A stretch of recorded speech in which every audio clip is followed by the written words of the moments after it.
Hello बच्चों, आप सब लोग कैसे हैं। आई होप आप सब लोग अच्छे होंगे। तो आज मैं आपके लिए एक छोटी सी कहानी लेके आई हूँ। तो कहानी का नाम है बच्चों सांप और कौवा। तो चलिए बच्चों, आज की हम अपनी कहानी स्टार्ट करते हैं। नगर के पास बरगद के पेड़ पर एक घोंसला था जिसमें वर्षों से कौवा और कावी का एक जोड़ा रहता था। दोनों वहाँ सुखमय जीवन व्यतीत कर रहे थे।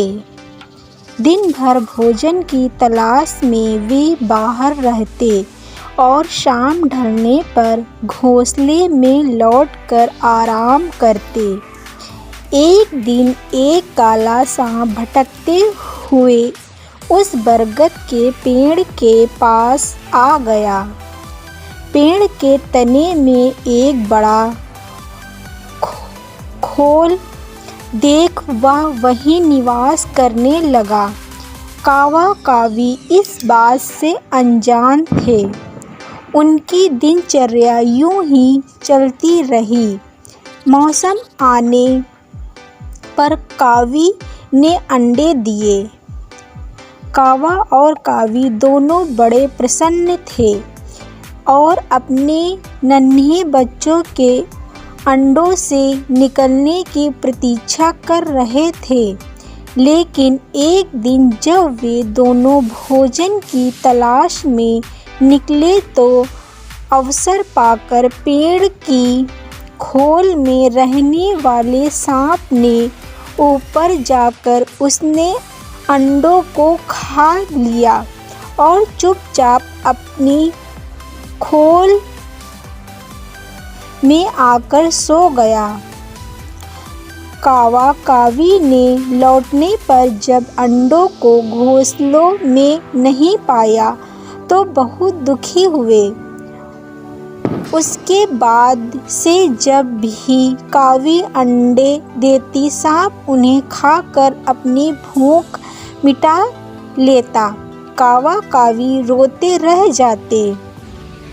मौसम आने पर कावी ने फिर से अंडे दिए, लेकिन इस बार वे सतर्क थे। वे जानना चाहते थे कि आखिर उनके अंडे कहाँ गायब हो जाते हैं। योजनानुसार एक दिन वे रोज की तरह घोंसले से बाहर निकले और दूर जाकर पेड़ के पास छुपकर अपने घोंसले की निगरानी करने लगे।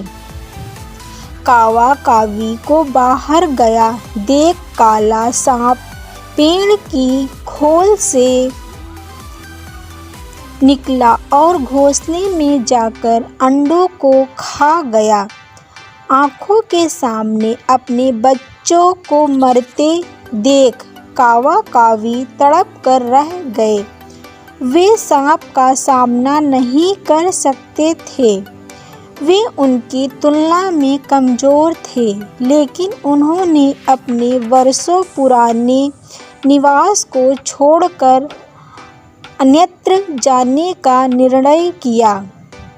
जाने के पूर्व वे अपने मित्र गीदड़ से अंतिम बार भेंट करने पहुँचे। गीदड़ को पूरा वृतांत सुनाकर जब वे विदा लेने लगे तो गीदड़ बोला, मित्रों, इन तरह भयभीत होकर अपना वर्षों पुराना निवास छोड़ना उचित नहीं है। समस्या सामने है तो उसका कोई ना कोई हल अवश्य होगा। कौवा बोला, मित्र, हम कर भी क्या सकते हैं।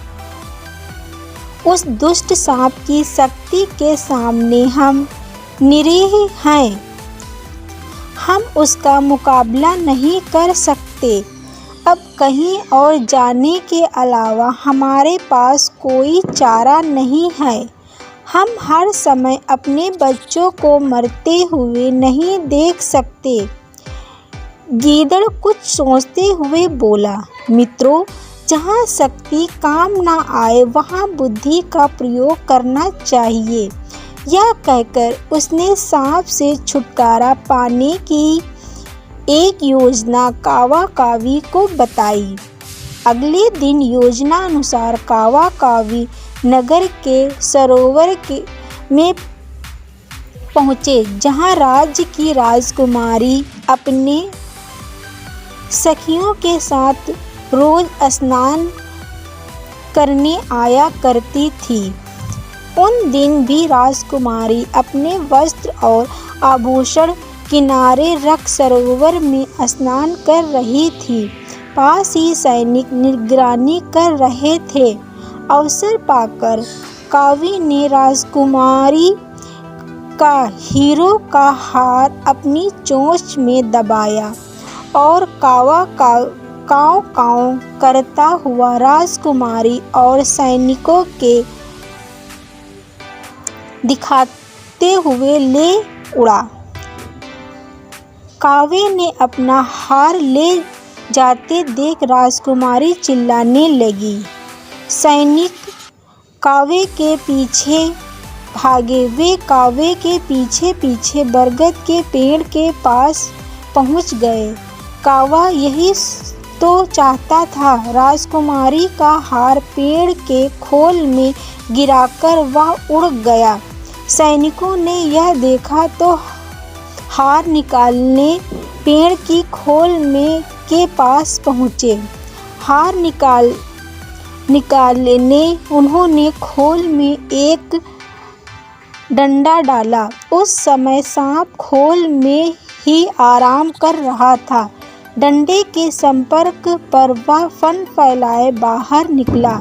सांप को देख सैनिक हरकत में आ गए और उसे तलवार और भाले से मार डाला।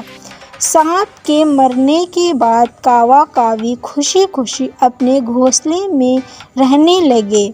उस वर्ष जब कावी ने अंडे दिए तो वे सुरक्षित रहे।